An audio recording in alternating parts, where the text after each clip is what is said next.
This story is about Wendy's and surge pricing. So I'm not sure if you guys are familiar with the idea of surge pricing, or some people call it dynamic pricing. So this is when prices can change based on supply and demand. So, for example, Uber is probably the company that is most well known for implementing surge pricing. So, if you ever try to take an Uber during times when it's busy, so imagine that you're trying to get an Uber to home right after you attend a big conference or something. Then, because there's so much demand and very little supply, then the price goes up dramatically, right? It can sometimes cost you like several $100s for an Uber that would otherwise be only like $20 if the surge price is high enough. So the purpose of surge pricing is just to it's a market, right? It matches supply and demand, kind of like the stock market or the crypto market or any other market. So the story with Wendy's, however, was during a conference call. So Wendy's had their earnings report recently. They're a publicly traded company, in case you guys were wondering. But yeah, during their conference call after their latest earnings report, the CEO of Wendy's said that beginning as early as 2025, we will begin testing more enhanced features like dynamic pricing and day part offerings, along with AI enabled menu changes and suggestive selling. So, there was that sounded like a lot of buzzwords, and quite frankly, it is. But I think like how people interpreted this, at least at first, was that Wendy's is going to start testing price changes based on supply and demand. So if you guys scroll down on the docket, and I'll put this in the actual episode in post for our audience members. If you guys scroll down, there's a little comic where there's a surge price alert for Baconators and Frosties are now going for $5.71, and then it's like a stock exchange. There's like a bid and ask, and then you have to like shout out your bid, and then and then try to like buy and sell at the optimal like time, and then if someone else wants the Frosty more than you can sell it to them for a profit. It basically like Wendy's will become the next New York Stock Exchange with surge pricing, is what the comic is implying. So yeah, this is what kind of people are afraid of, and this kind of sparked a backlash against the CEO and against Wendy's, the company in general, because people were afraid that they're going to turn the restaurant into a stock exchange. And then Wendy's had to come out recently and clarify that Wendy's will not be implementing surge pricing, which is the practice that I just mentioned with Uber. Wendy's said that its digital menu boards could allow changes to the menu offerings at different times of the day and offer discounts and value offers to customers more easily, particularly during slower times of the day. So what they're implying is that no, we're not going to implement surge pricing, but we're going to maybe like give you more coupons during the day when demand is low, and then we're gonna maybe be faster in changing like what we're selling, right? Because they have breakfast as well now. So maybe if they have a really slow afternoon, even if it's not breakfast time, and for whatever reason their AI thinks that breakfast items will be super popular right now, they could maybe like toggle on the breakfast menu, even though it's not breakfast time. So just stuff like that is what they're implying that they will do instead of surge pricing. But a lot of people are kind of unconvinced and saying that basically it's like a can of worms. If you open up this can of worms, then they're going to implement surge pricing at some point. Maybe they might not roll out with it, but maybe that's just something that they're going to do anyways down the line. So what do you guys think about this? Are you guys wary of the idea of surge pricing for Wendy's? Are you guys excited? Because maybe some people will be excited, especially if you're a shareholder. But what do you guys think about this surge pricing idea in general for something like a Wendy's? That's totally like a book cover. It's like total, how you would say, cap. Like, there's no way. We live in a world of capitalism, so like obviously they're gonna find a way to make profits. Surge pricing. Don't worry, guys.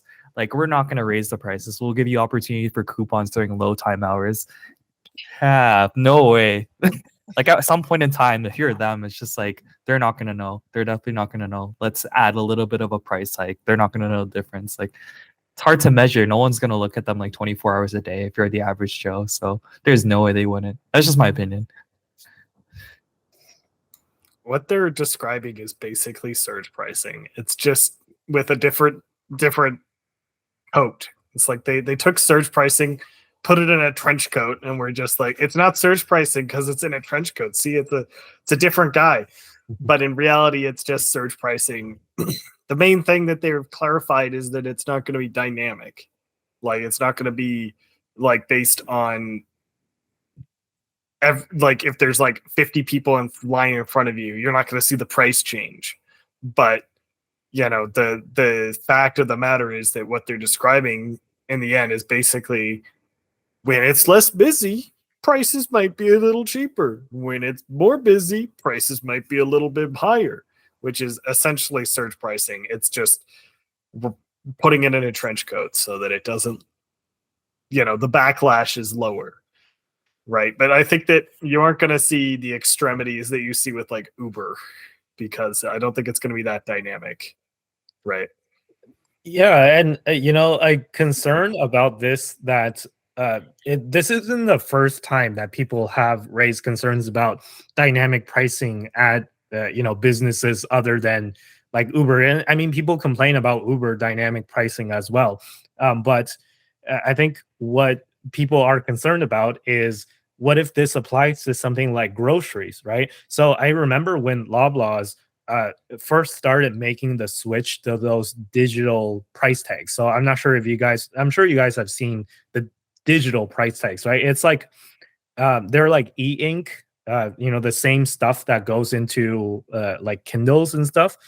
They have those e-ink price tags where they don't have to get a person to swap out the paper price tags now.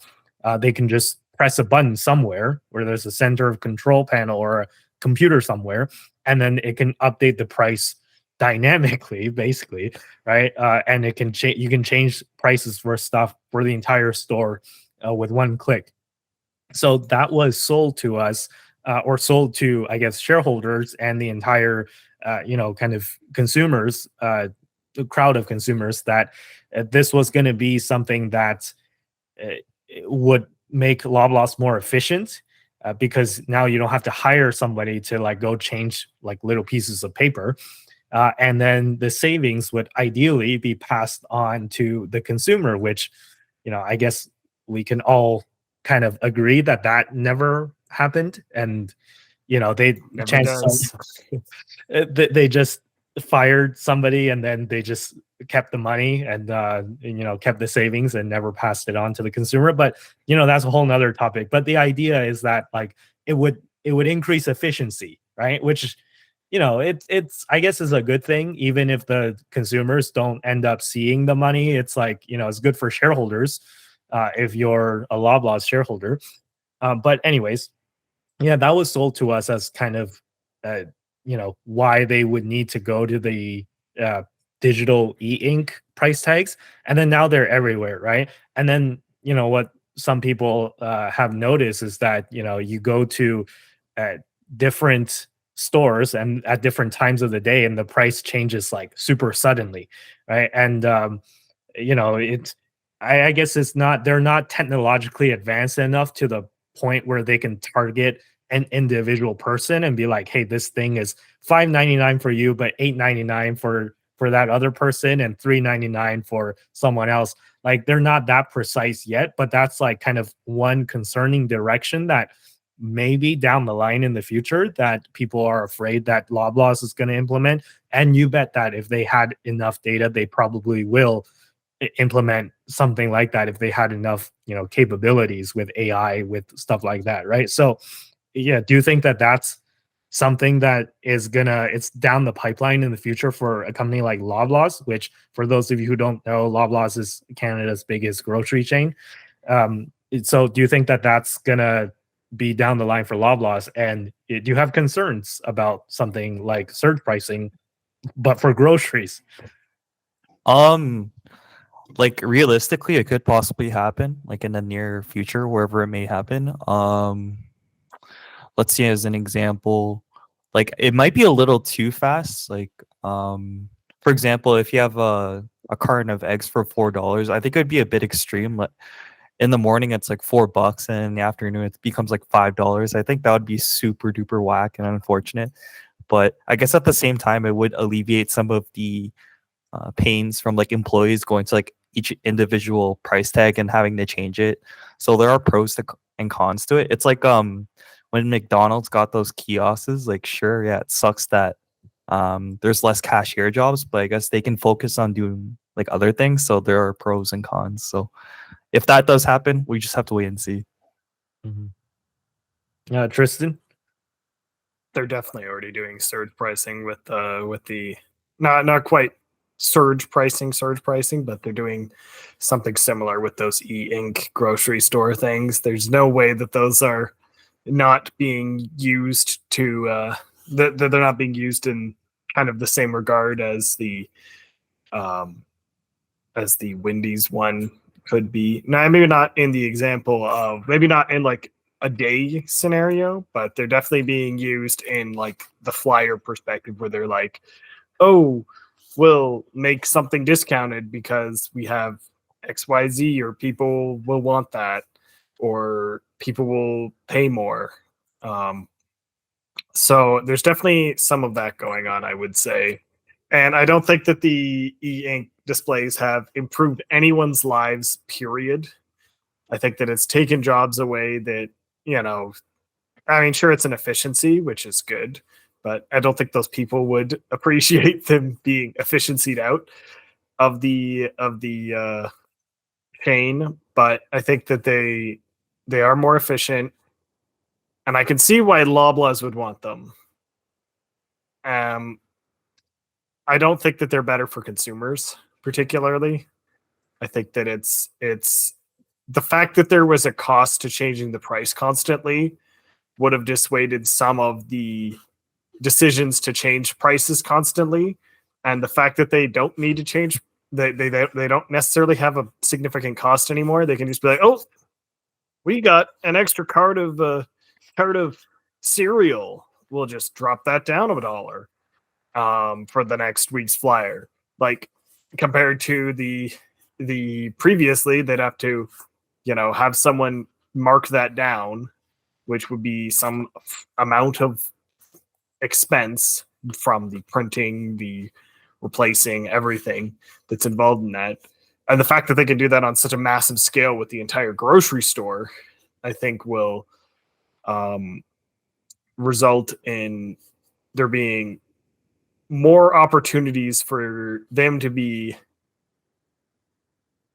efficient, and that efficiency does not necessarily result in an improvement for the lives of consumers.